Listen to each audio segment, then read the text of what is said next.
Hi friends, ഞാൻ വീണ്ടും വന്നു കേട്ടോ. ഇന്നത്തെ വീഡിയോ തെർമോക്കോൾ കൊണ്ട് പൂക്കൾ ഉണ്ടാക്കുന്നതാണ്. ഇതിനായി ഞാൻ ഫുഡൊക്കെ എടുക്കുന്ന തെർമോക്കോൾ ബോക്സാണ് എടുത്തത്. എന്നിട്ട് അതിൽ പൂവിൻ്റെ ഇതൾ വരച്ച് കട്ട് ചെയ്തെടുക്കുകയാണ് ചെയ്തത്. ഇതളുകൾ കട്ട് ചെയ്ത ശേഷം തണ്ട് ഉണ്ടാക്കാനായിട്ട് ഞാനൊരു ബഡ്സ് എടുത്തിട്ട് അതിൽ ടിഷ്യൂ പേപ്പർ ചുറ്റി പൂവിൻ്റെ നടുഭാഗവും തണ്ടും വരുന്ന ഭാഗം ഉണ്ടാക്കുകയാണ്. ടിഷ്യൂ പേപ്പർ ബഡ്സിന് മുകളിൽ ചുറ്റി ഒട്ടിച്ചു. ശേഷം മഞ്ഞ കളർ കൊടുക്കുന്നുണ്ട്. ഇത് പൂവിന് നടുക്കുള്ള ഏരിയ ആണ്. അതിനുശേഷം ഇതളുകളുടെ ഉൾഭാഗത്തും മഞ്ഞ കളർ കൊടുക്കുന്നുണ്ട്. എന്നിട്ട് ഇതളുകൾ ഓരോന്നായി ഈ തണ്ടിന് മുകളിൽ ചുറ്റും വട്ടത്തിൽ ഒട്ടിച്ചെടുക്കുന്നു. എന്നിട്ടത് ഉണങ്ങാൻ വെച്ചു. എന്തായാലും പൂവായി.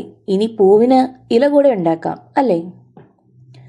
അതിനായി ഞാനിവിടെ എടുക്കുന്നത് അരിയുടെ സഞ്ചിയാണ്. അതിൽ നിന്ന് പച്ച കളറുള്ള ഏരിയ കട്ട് ചെയ്തെടുത്ത് ഇലകളുടെ ആകൃതിയിൽ മുറിച്ചെടുക്കുന്നു. അങ്ങനെ ഇലയും പൂവും റെഡിയായി. അല്ല, ഇതിങ്ങനെ ചുമ്മാ വെച്ചിട്ട് കാര്യമില്ലല്ലോ. പൂക്കളും ഇലകളും അറേഞ്ച് ചെയ്ത് വെക്കാൻ വേണ്ടി ഞാനൊരു കാർഡ്ബോർഡ് ബോക്സ് എടുത്തു. എന്നിട്ട് കളർ അടിക്കാനുള്ള മടിക്ക് സെലോ ടേപ്പ് വെച്ച് ബോക്സ് കവർ ചെയ്യുകയാണ്. പൂവിനും ഇലകൾക്കും വെയിറ്റ് ഒന്നുമില്ലാത്തത് കൊണ്ട് ഞാൻ കാർഡ്ബോർഡ് ബോക്സിലും ഭാരമൊന്നും നിറയ്ക്കുന്നില്ല. സെലോ ടേപ്പ് ഒട്ടിച്ചതിന് ശേഷം കാർഡ്ബോർഡ് ബോക്സിൽ ബ്ലേഡ് കൊണ്ട് ചെറിയ ദ്വാരങ്ങൾ ഇട്ട് കൊടുത്ത് അതിൽ പൂക്കളും ഇലകളും ഓരോന്നായി സെറ്റ് ചെയ്തെടുക്കുകയാണ്. ബഡ്സ് തണ്ടിന് പച്ച കളർ കൂടെ കൊടുത്താൽ സൂപ്പറാണ്. പക്ഷേ വലിയ പൂക്കളായതുകൊണ്ട് സെറ്റ് ചെയ്തപ്പോൾ തണ്ടുകൾ കാണാത്തതിനാൽ ഞാൻ കളറൊന്നും കൊടുക്കുന്നില്ല. പൂക്കളുടെ ഷേപ്പ് കണ്ടപ്പോൾ ഡെയ്സി പൂക്കളുമായി ചെറിയ സാമ്യം തോന്നിയതിനാൽ ഡെയ്സി പൂക്കളുടെ ഇലകളുടെ ഷേപ്പാണ് ഞാനിവിടെ നൽകിയത്.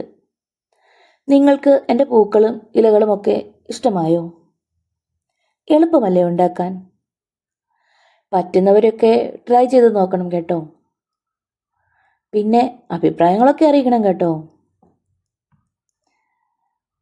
വലിയ കാശ് മുടക്കില്ലാത്ത വേസ്റ്റ് മെറ്റീരിയൽ കൊണ്ടുള്ള ഈ ക്രാഫ്റ്റ് വർക്കൊക്കെ ഇഷ്ടമാണോ നിങ്ങൾക്ക്? ഇത്തിരി പശയും കളറുകളും ഒക്കെ ഉണ്ടെങ്കിൽ ഇതുപോലെ മനോഹരമായ പല ഐറ്റംസും നിങ്ങൾക്കും ഉണ്ടാക്കാം. പക്ഷേ മെനക്കെട്ടിരുന്ന് ചെയ്യാനുള്ള മനസ്സും സൗകര്യവും കൂടെ വേണം അല്ലേ? ചുമ്മാതിരിക്കുന്ന സമയത്ത് ഇങ്ങനെയൊക്കെ ഒന്ന് ട്രൈ ചെയ്യുന്നേ. ബോറടിച്ചിരിക്കുമ്പോൾ ഇങ്ങനെയൊക്കെ ഒന്ന് ട്രൈ ചെയ്താൽ അതൊക്കെ ഉണ്ടാക്കി കാണുമ്പോൾ ഒരു പ്രത്യേക സന്തോഷം നമുക്കുണ്ടാകും.